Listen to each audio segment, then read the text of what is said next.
The Shenley Laboratories, producer of Penicillin Shenley and Shenley Pharmaceuticals, presents the Encore Theater.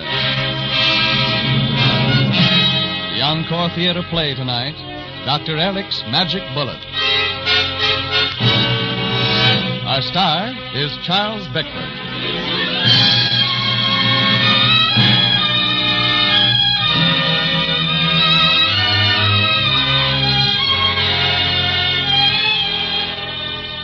Tonight, Shenley Laboratories presents another in a new series of great dramatic programs. Some of our stories are fact, the struggles and accomplishments of great men of medicine. Others are fiction, stories of devotion to an ideal, individual heroism, or great courage.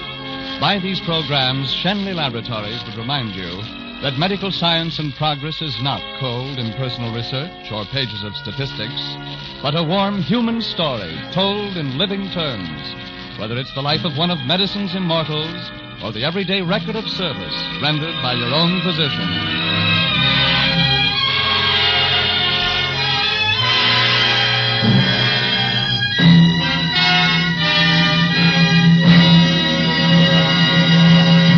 And now, Dr. Erchlick's Magic Bullet, starring Charles Bickford as Dr. Erchlick.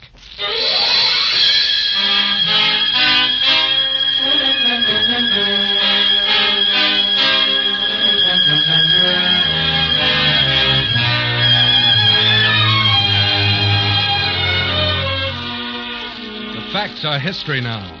The words have been recorded for all to read. The man has been set in his rightful spot of honor among those designated by science and medicine for immortality. Listen to his story. The story of a man against a microbe. Let us go back to his younger years when he was working in the Kaiser Wilhelm Hospital in Berlin. A man with a poor, undernourished body, sustained and driven by inner fires. In those days, he was not thought much of, and his laboratory experiments were ridiculed. But he became friendly with another young doctor, and through him, he received a most important invitation. Dr. Bering, I can't tell you how... Dr. Erchlick, I'm delighted to see you. Professor Koch has called this meeting to announce a most exciting discovery. Very kind of you to ask me. Oh, some very important men are here today. There's Althoff over there, the Minister of Science. No, over there, the one with the mutton chop whiskers. Come on, we'd better sit down. Here comes Professor Koch onto the platform now. Gentlemen, it has long been my belief that tuberculosis is caused by a living microbe. Today I am able to announce that the search for this microbe has come to a successful conclusion. I have discovered the cause of tuberculosis in the cough of persons suffering from this disease. It is a living germ with a long, rod-like shape. I invite you all to come forward and view a specimen of it under the microscope. Unfortunately, the bacilli do not stand out clearly. Only those whose eyes are trained in the use of the microscope will be able to see them. That, of course, makes my discovery of little or no value to the average doctor in diagnosing causes of tuberculosis. It might be possible to see the bacilli by staining it. What's that? Who spoke? It was I here, Professor. What did you say? Come down front, please. I can't hear you. Yes, sir. Did you say stain the bacilli? Yes, sir. We must compound a dye which will combine with the substance of this microbe. Then the microbe will be plainly seen, for it and nothing else on the slide will be stained. Did you ever stain a microbe and nothing else on a slide? Well, no, as a matter of fact, but I have reason to believe it's possible. If it is possible, I advise you to do so. Your fame in science will be guaranteed. May I have a culture? By all means, but be careful of the contents of this tube, young man. They're very dangerous. Thank you, Dr. Koch. Yes. Good luck, young man. You'll need it.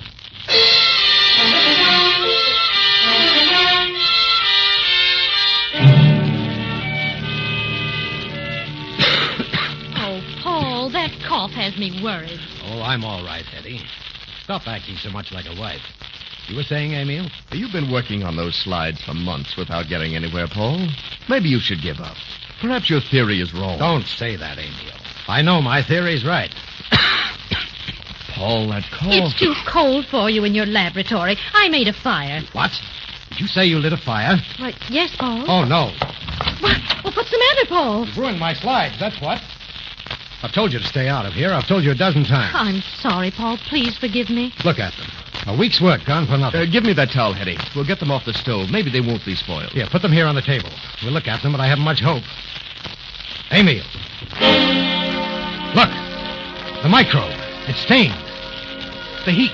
The heat must have fixed the dye. Do you see them, Emil? Of course I see them. The red rod-like shapes are the tubercobacilli. Anyone can see them now.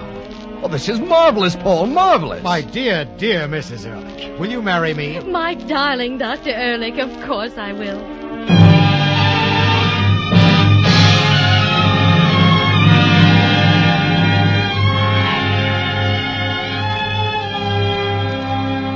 There you are, Professor Koch. Why, my microbe, a bright red.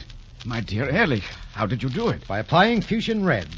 Heating the slide, then washing it with alcohol. It's the heat that does the trick. Ah, this is a great contribution. The doctors, little doctors everywhere, will be able to diagnose tuberculosis with 100% accuracy.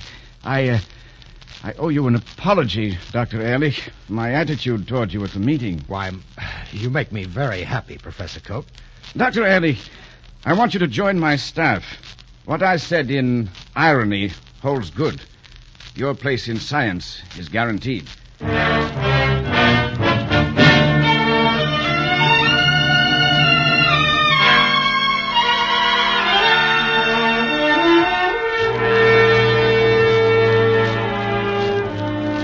Man against the microbe. It was the beginning of the fight for him, and he would still be fighting when he died.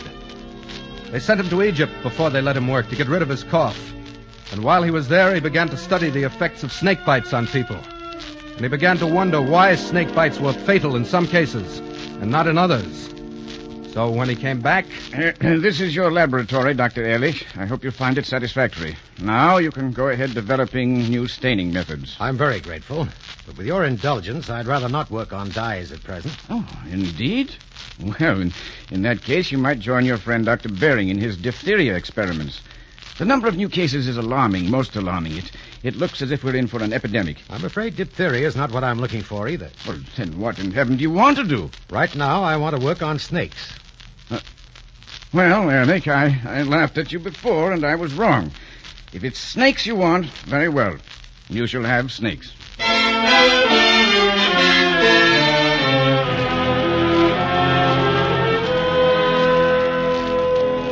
Get 3 more snakes and prepare them for me to collect the venom. These are depleted. Yes, Dr. Erchlick. Hello, Emil. What luck?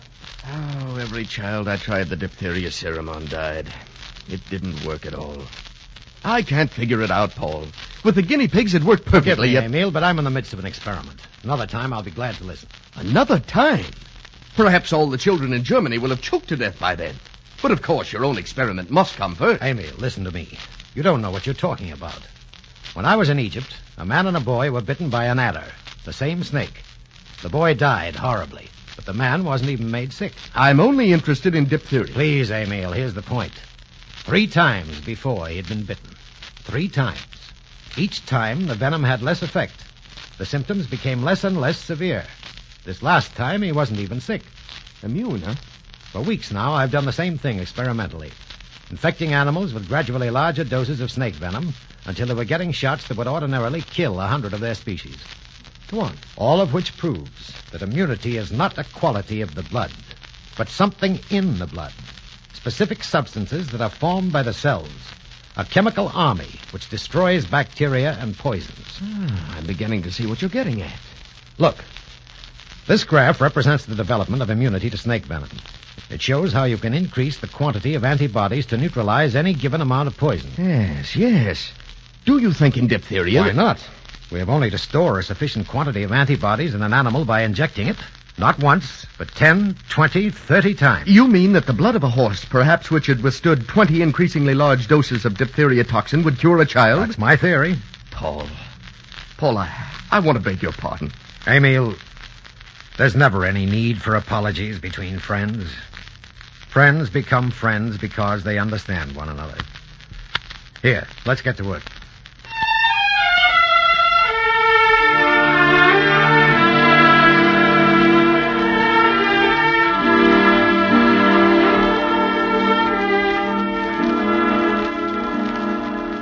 There's no use bringing any more children to this hospital. We can't do anything for them.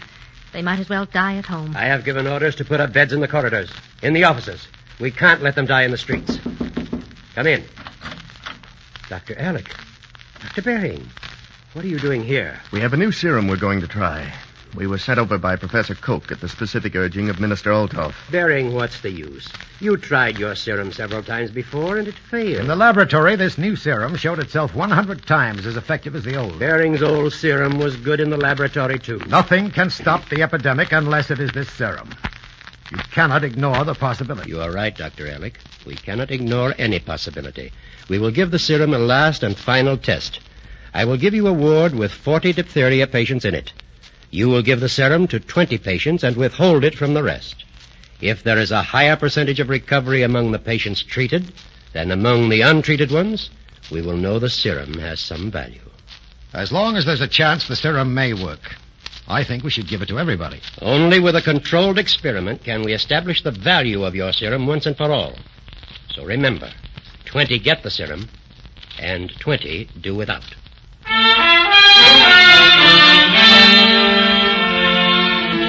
Alcohol. New needle. Too much. Check again. Another syringe. All right, prepare this boy. Paul, he would make 21. Look at his eyes. Did you deny him a chance to live? No, but Hartman said... I'm going to inject them all. Are you with me? I'm with you, Paul.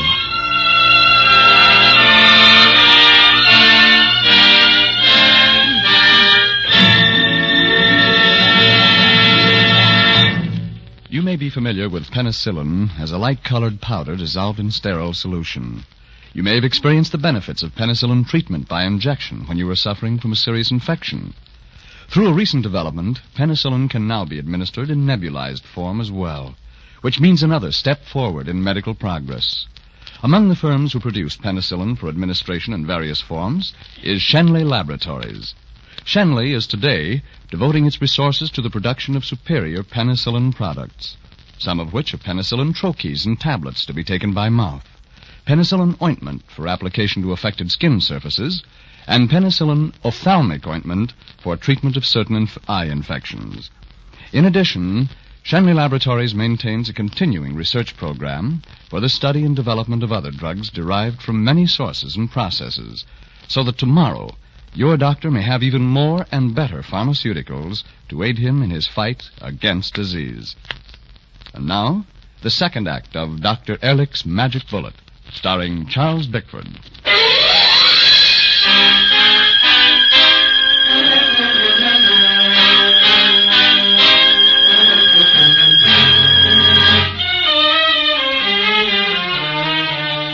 Erchlick had a bitter quarrel with Hartmann after they'd finished the injections. And he and Bering left the hospital with the knowledge that if their serum failed, they would be objects of ridicule. They went to Erchlick's small house and began to pace the hours until they should hear. And at last an orderly came with the ominous message that His Excellency Minister Olthoff was waiting to see them at the hospital. Since when do young research men ignore the instructions of distinguished physicians? In all my experience, I have never heard of such a thing. I was wrong, Your Excellency, I know. But if you could have seen the faces of these children as they fought for breath... And if you had known that there was even a chance they might be saved... You may consider yourselves very fortunate indeed that things turned out as they did. Why, Your Excellency? Is there news from the diphtheria ward? Is it possible that you haven't heard? Heard? What? Every one of the children you injected is recovering. The antitoxin saved them. I am issuing orders that batches of the serum be made up and sent to every city in Germany. Gentlemen, have a cigar. Paul, I think I'd better sit down. I'm going to see that both of you young men get the recognition you deserve. Dr. Erchlick, for you I'm going to create a research laboratory where you can be your own master. What do you say? Well, there is an idea, a theory that I want to experiment on. A theory? Yes. I believe it will be possible one day to manufacture immunity to disease in a test tube. Mold little magic bullets to shoot into the bloodstream and destroy invading microbes. And what disease are you specifically going after with this magic bullet? Syphilis.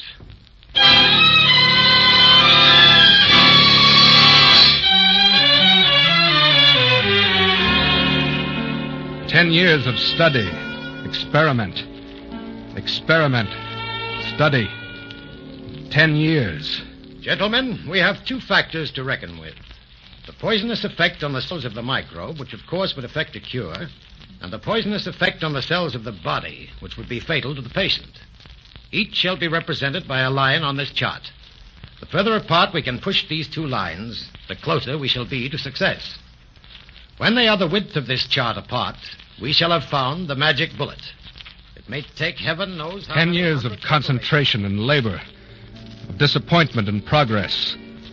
10 years, at the end of which Bering, now a distinguished professor, came to see him. And an old friendship seemed lost, for Bering and Erchlick found themselves strangers. Oh?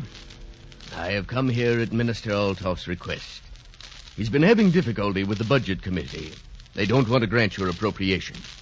Altoff has asked me to express an opinion as to the value of your work. He believes it would have sufficient weight to overbalance the opposition. Well, It places me in a very unpleasant position. The idea of shooting chemicals into the veins of human beings fills me with horror. If you were not my friend, I would attack it publicly. I'm not asking you to be silent. Put it in writing so that one day I can wave it before your nose.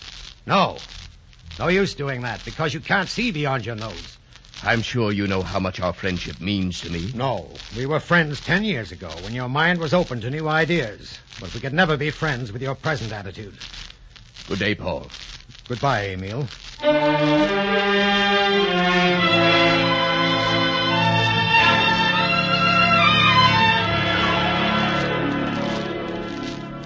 Bering went back with his unfavorable report, and Erchlick's funds were cut in half. But funds were secured for him from private sources, and the work went on. Gentlemen, we have discovered beyond any shadow of doubt that arsenic is the key that fits the molecules of which the microbe is composed. But it also fits the molecules of which the brain and nerves are composed. We must now shape our key so that it fits only the microbe. The days became weeks, the weeks months, and the numbers on his great chart representing experiments mounted into the hundreds. And gradually, the lines grew farther and farther, until the numbers on the chart reached 606, and the lines were the width of the chart apart.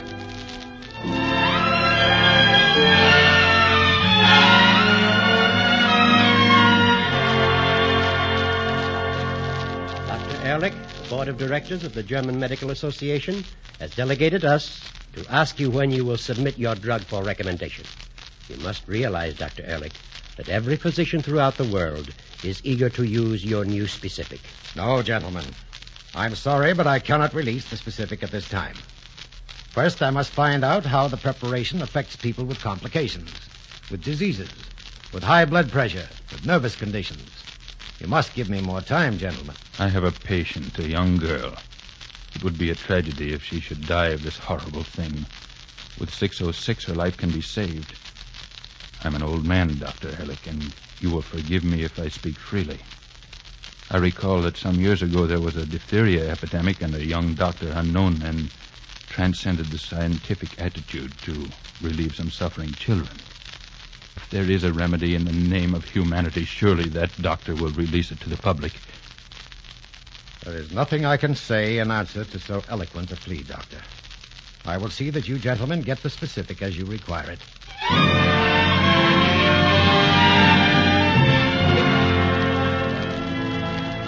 It was the gesture of the humanitarian, not the wise, emotionless decision of the man of science. And he was in trouble very fast. In how many deaths, Wolfert, do you have absolute proof that Erchlick's compound was the cause? 38. As publisher of the most influential newspapers in the country, it is your duty to reveal the truth about this damnable drug. I have here an article of my own writing which will serve to launch the attack. I'll read you part of it. The victims of 606 were as surely murdered as if they had been stabbed from behind.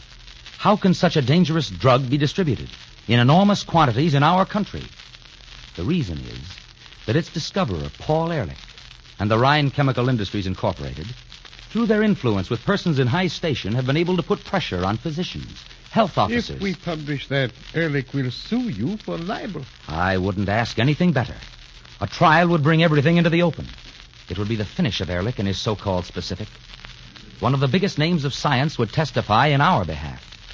Emil von Behring himself.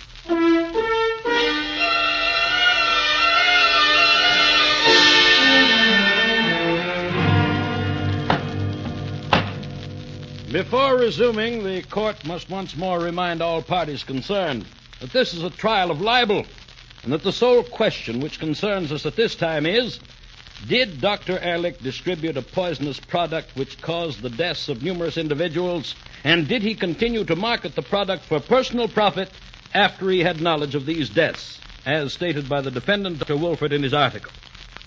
The defense attorney will continue, please. Dr. Lynch, you have heard previous witnesses in this case testify to the deaths of 38 persons. Were the symptoms in all these instances precisely similar to those of your patient, Frida Metzger? Yes. And in your opinion, what was the cause of Frida Metzger's death? Arsenic poisoning.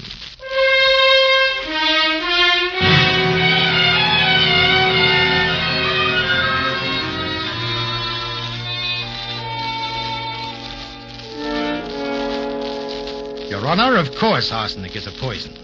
There can be no question but that arsenic killed them. I object. Dr. Erchlick is injuring himself through testifying without legal advice. I want no legal advice. It's a question of truth. To a great extent, I am responsible for these deaths. They would not have occurred had I withheld 606 until I was able to test every reaction to the drug. These fatalities, however, have taught us that in certain rare instances, a chemistry occurs within the body which breaks down the compound and releases the arsenic. And now we know also that each of these individuals flies a danger flag, an intense itching of the skin, which manifests itself in ample time to discontinue treatment. In the future, the preparation may be prescribed to any sufferer without risk. Your Honor, we are not concerned with the rosy future which Dr. Erchlick paints. The relevant point is his admission that 606 caused the deaths of 38 people. I am only trying to help the court understand the real nature of these deaths. The court understands well enough without your assistance. I demand that the counsel for the defense show respect toward my client. Gentlemen. I'm afraid that your observations are irrelevant to this issue, Dr. Erchlick. Irrelevant? Next witness. Paul Myrtle, who audits the books of the Erchlick Institute.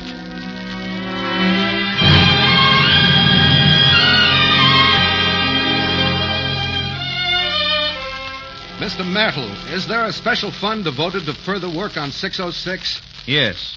It operates on the sums I receive from the Rhine Chemical Industries Incorporated. Does Dr. Erchlick take money from this fund for his personal use at any time? No, that would be impossible. It is a trust fund which can be used only for test animals, laboratory equipment, and 4 salaried assistants. Your Honor. Yes, Dr. Wolfert? In view of this testimony, I feel called upon to make a public apology to Dr. Erchlick for accusing him of capitalizing on his specific. It must be remembered, however, that the main issue is in no way affected by the present revelation. My original statement that 606 is a poison and not a cure remains unchanged. I'm sure that Professor von Behring will corroborate this statement.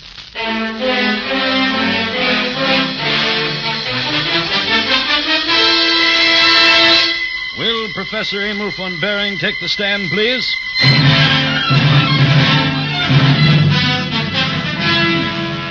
Professor Behring, is there any scientific means of proof by which it is possible to determine whether or not 606 performs lasting cures? Only time, which tries all truth. In your opinion, were the 38 deaths mentioned in the evidence here due to 606? In my opinion, they were. So that while no cures can be attributed to 606, 38 deaths resulted from its use. 39. 39? You know of another? Yes. Syphilis. But, Herr Professor, you have written and lectured against the Erchlick theory of chemical therapy.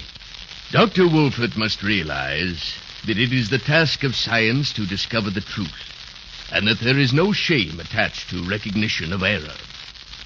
In the past 6 months, I have studied hundreds of cases, and I am now convinced that 606 is a complete success. 606 stops infectiousness. The individuals who are treated with it are no longer capable of passing on the disease to others. And if there is no transmission of the infection, the disease must necessarily die out. True, 38 individuals are dead from 606. But those dead must be thought of as martyrs to the public good. If 10 times their number had fallen, I would still say it is all for the best.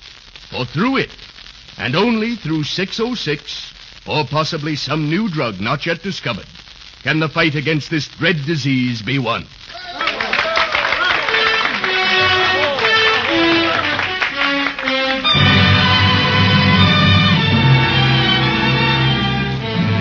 The court is satisfied from the evidence that 606 is recognized by the medical profession as the best remedy yet developed for syphilis.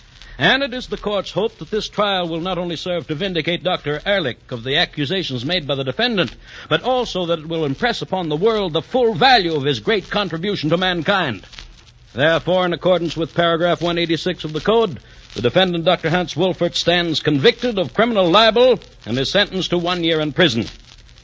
In view of the fact that he's not previously been convicted of any crime, the prison sentence will be suspended and he'll be placed on probation.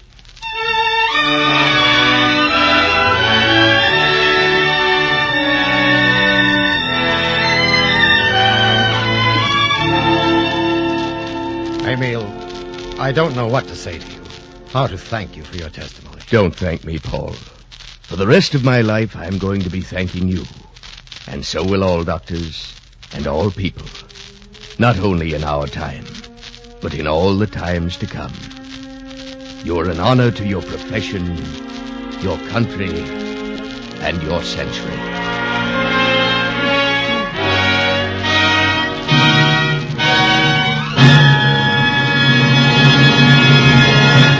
In a moment, we'll bring our star, Charles Bickford, back to this microphone.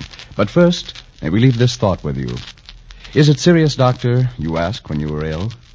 Whatever your physician's answer, common sense dictates that the sooner you consult him about any disturbing symptoms, the more certain the control or cure of your ailment will be.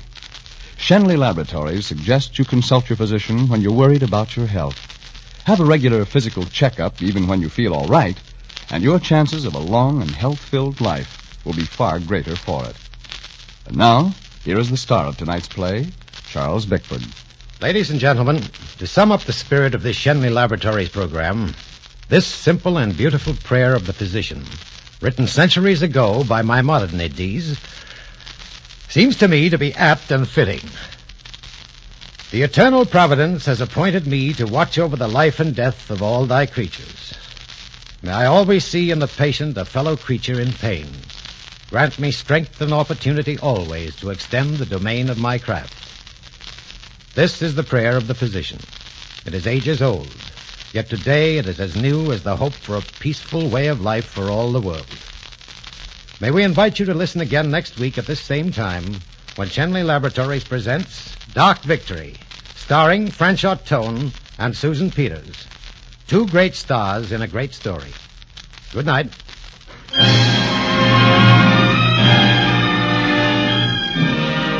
Dr. Erlick's Magic Bullet was produced and directed by Bill Lawrence and was presented through the courtesy of Warner Brothers, who this year is celebrating the 20th anniversary of Sound Pictures. It was a Gene Holloway adaptation. Charles Bickford will soon be seen in the Dory Sherry RKO production, Katie for Congress. This is Frank Graham speaking for Shenley Laboratories, producer of Penicillin Shenley, and inviting you to listen next Tuesday at the same time when you will hear Franchot Tone and Susan Peters in Dark Victory. This is CBS, the Columbia Broadcasting System.